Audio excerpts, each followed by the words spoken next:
శ్రీమాత్రే నమః. చంద్రుడు మఖా నక్షత్రంలో కూడినటువంటి మాసాన్ని మాఘమాసము అంటారు. ఇది విష్ణువుకు అత్యంత ప్రీతికరమైనటువంటి మాసంగా చెబుతూ ఉంటారు. దక్షిణాయనంలో కార్తీక మాసానికి ఎంత విశిష్టత ఉందో, ఉత్తరాయణంలో మాఘమాసానికి అంతటి విశిష్టత ఉన్నది. మాఘ స్నానము అనేది అత్యంత శ్రేయస్కరము. ఉషోదయానికి ముందే మాఘమాసంలో స్నానము చేస్తే ఆ స్నానం అత్యంత పుణ్యప్రదమైనది, ఆరోగ్యవంతమైనది అని, ఈ స్నానానికి అధిపతి సూర్య భగవానుడు అని మనకు పురాణములు చెబుతూ ఉన్నాయి. కార్తీక మాసం గాలుల్లో చంద్రుడు ఓషధీకారకుడై ఆరోగ్యాన్ని ఏ విధంగా కలిగిస్తాడో, ఈ మాఘమాసంలో రవి ఆ యొక్క గాలుల్లో ఓషధీకారకుడై తన యొక్క కిరణాలతో ఆరోగ్యాన్ని ప్రసాదిస్తాడు. అందుకే స్నానానంతరం సూర్యునికి అర్ఘ్యం ఇవ్వడము అనేది అత్యంత ప్రధానము. ఇవి అగమర్షణ స్నాన ఫలాన్ని ఇస్తాయి. అగమర్షణ స్నానం అంటే అత్యంత విశిష్టమైనటువంటి స్నానం. ఆ స్నాన ఫలాన్ని మాఘ స్నానము అనేది ఇస్తుంది.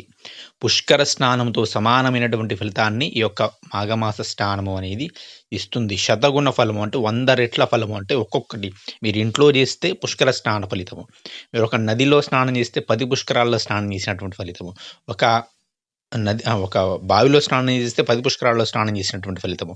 అదే మీరు నదికే వెళ్ళి స్నానం చేస్తే 100 పుష్కరాలలో స్నానము చేసినటువంటి విశిష్టమైనటువంటి ఫలితాన్ని ఈ యొక్క మాఘ స్నానము అనేది ఇస్తుంది. ఈ మాఘమాసంలో స్నానం చేసేటప్పుడు ఒక శ్లోకాన్ని చెప్పుకోవాలని పెద్దలైన వారు చెబుతూ ఉంటారు. ఇది చాలా విశిష్టము. ఈ శ్లోకము చెప్పుకొని స్నానము చేస్తే సకల పాపములు కూడా అక్కడే తొలగిపోతాయట. అదేమిటి అనేది ఒకసారి మీకు చెబుతాను.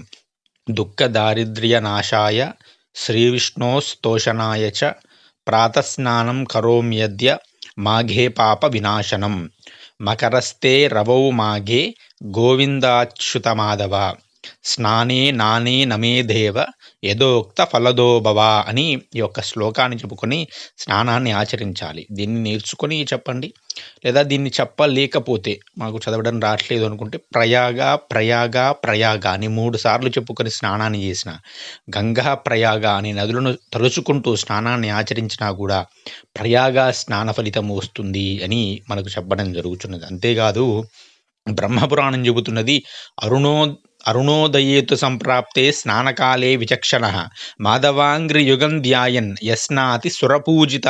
అంటే సూర్యోదయంలో నారాయణుణ్ణి ధ్యానిస్తూ, అంటే పై శ్లోకాన్ని చెబుతూ స్నానం చేస్తే అతడు దేవతల చేత పూజితుడవుతాడు, అంటే ఇంద్ర పదవిని అలంకరిస్తాడు అని మనకు బ్రహ్మపురాణం చెబుతుంది. అది కూడా నక్షత్రాలు ఉన్నప్పుడు, అంటే 4:30 ఆ సమయంలో చేయడం మరింత ఉత్తమం. లేనప్పుడు అంటే దాదాపుగా 5:30 ఆ సమయంలో చేయడం మధ్యమం. ఇక సూర్యోదయం అయిన తర్వాత చేయడం అనేది అధమం అన్నమాట. ఇక ఈ యొక్క నెలలో తిరలను, ఉసిరికలను దానం చేస్తే విశేషమైనటువంటి ఫలితం వస్తుందని, అశ్వత్థ నారాయణ పూజ, అశ్వత్థ వృక్షానికి, రావి చెట్టుకు, వేప చెట్టుకు వివాహం చేయడం అనేది ఈ మాసంలో విశిష్టంగా చేస్తూ ఉంటారు.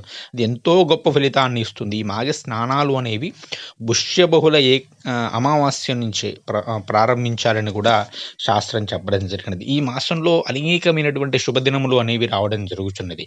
ఈ మాసంలో మొట్టమొదటి రోజు నుంచే, అంటే శుద్ధ పాడ్యం నుంచే శ్యామలా నవరాత్రులు అనేటువంటి గుప్త నవరాత్రులు అనేవి ప్రారంభమవడం జరుగుతుంది. ఉపాసకులైన వారు విశేషంగా చేసుకుంటూ ఉంటారు. ఆ తర్వాత చతుర్థిని, అంటే మొట్టమొదటిగా వచ్చేటువంటి శుద్ధ చవితిని వరచతుర్థి అంటారు. ఆ రోజు ఉపవాసం ఉండి రాత్రి గణపతిని ప్రార్థిస్తే కోరిన కోరికలు తీరుతాయట. అంత గొప్పది ఆ వరచతుర్థి. ఆ తర్వాత పంచమి, తెల్లారని శ్రీ పంచమి అంటారు. వసంత పంచమి, సాక్షాత్తుగా సరస్వతీదేవి జన్మించినటువంటి శుభదినము. ఆ రోజు అక్షరాభ్యాసము చేసిన, సరస్వతీ కవచాన్ని పారాయణ చేయడం ప్రారంభించినా కూడా విశేషమైనటువంటి ఫలితం వస్తుందని దేవి భాగవతంలో శ్రీకృష్ణ భగవానుడు స్వయంగా చెప్పడం జరిగింది. ఆ తర్వాత రథసప్తమి పర్వదినము, యొక్క సూర్య జయంతి అంటారు.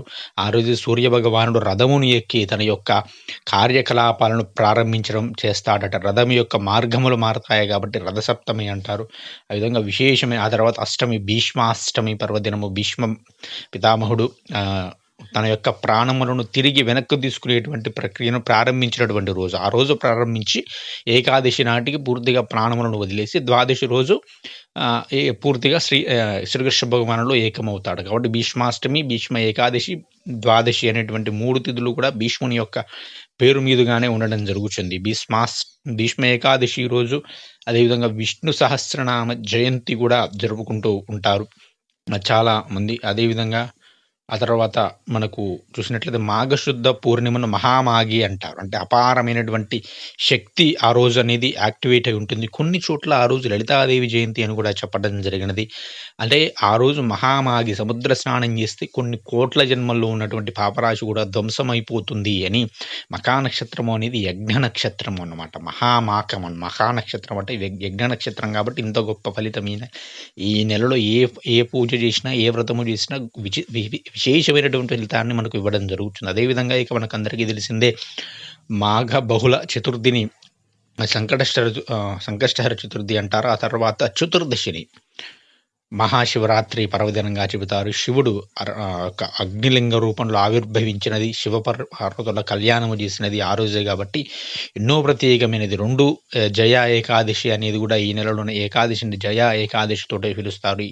ఆ జయ ఏకాదశి రోజు చేసేటువంటి ఫలితాలన్నీ కూడా విజయాలనిస్తాయి కాబట్టి ఎన్నో విశేషాలతో కూడుకున్నది ఈ యొక్క మాఘమాసము కాబట్టి యథాశక్తిగా స్నానాన్ని ఆచరించి, ధ్యానాన్ని చేసి శివానుగ్రహమును, నారాయణుడి యొక్క కృపను పొందేటువంటి ప్రయత్నము చేద్దాం. శ్రీమాత్రే నమః. స్వస్తి. జై శ్రీరామ్.